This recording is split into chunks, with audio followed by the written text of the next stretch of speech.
My second day starts with enjoying the views of Lake Maggiore in Italy, next to which I spent the first night in a surprisingly inexpensive hostel with a balcony view. Wanna guess how much was it? 18 euros with breakfast included. That's a good start for a long journey ahead of me. The chosen route goes through some of the most beautiful Alpine mountain passes, Grimsel, Furka and Susten. Just a few snacks before I'm on my way.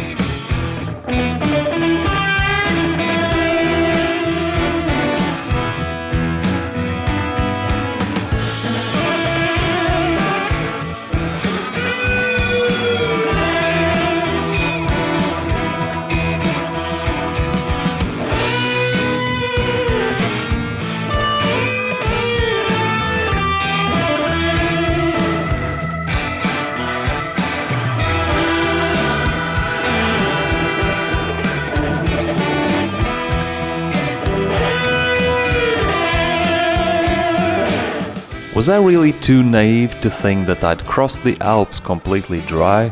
Of course it starts raining. Okay, the stupidest thing just happened. So I'm passing through the Alps. I had to put on the raincoat because it started raining. And as I was doing it, I left the key inside the box. So right now I've locked myself out of the key and I cannot start the motorcycle. So my only chance is to go to that tire garage and ask if they have a screwdriver and try to open the box. It was completely new box, I didn't want to break it, but well, I think that's the only option. Oof, I got the key back. So good thing is that you can open this box without any tools, just breaking it open. The bad thing is that it's not really secure, so if you leave the motorcycle outside overnight, someone who has bad intentions can as well pull it open with enough force. I don't think this box is gonna be closing as well as it used to. It was bound to happen. I thought, what are the chances that I will someday just accidentally leave it inside, and it just now happened. Well, the journey continues and the views get more and more spectacular and colder.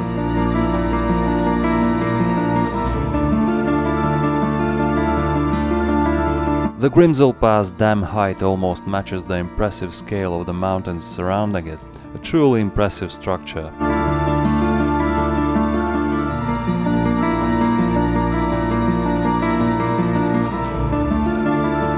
While walking on it, I met two Russian guys with German number plates and had a short chat with them. They were surprised about my plan to cross the country in the same evening.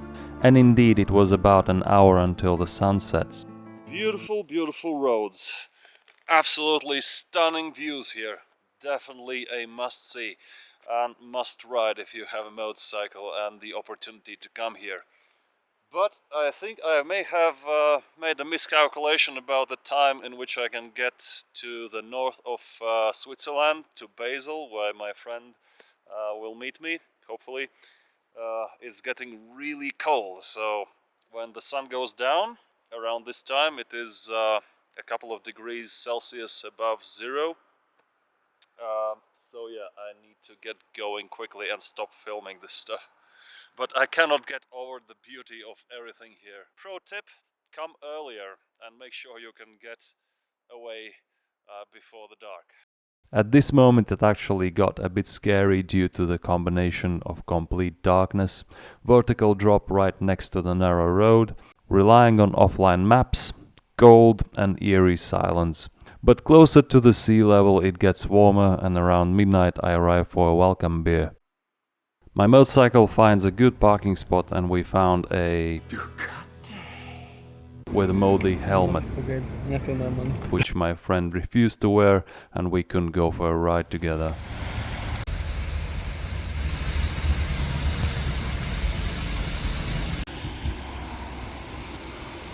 Phew, what a journey! So I've successfully arrived at my friend's place, spent a couple of days, had a rest after this awesome journey through the Alps, but I'm ready to hit the road again, and I'm actually surprised by how much stuff fits in these boxes and a single backpack. Of course, it's a large backpack, 90 liters, it kind of stands out being strapped to the motorcycle, but I've had no problems even at highway speeds.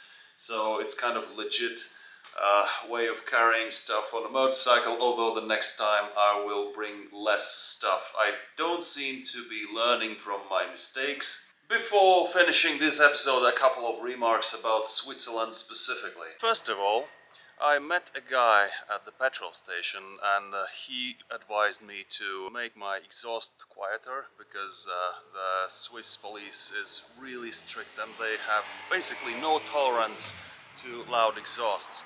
And mine is actually pretty quiet. You could pass the technical inspection with the exhaust like this, but it makes pops and bangs when decelerating in the gear. So it makes really loud noises and even pedestrians notice and comment on it. So I'm gonna install the decibel killer, which is a relatively small part that I carried with me.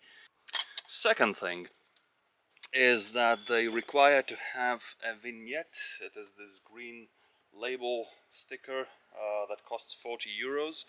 It is quite a lot for 2 days, but it's supposed to be valid for the whole year. Unfortunately, you cannot buy for a shorter period, but I didn't want to risk the enormous fines. They say it could be in thousands of euros, so for peace of mind I got it. In Turin, I will visit the National Motor Museum of Italy. It should be really interesting. I think the next episode is going to be partly about my journey through the Alps there and partly the visiting of the museum, and then I will figure out what to do next.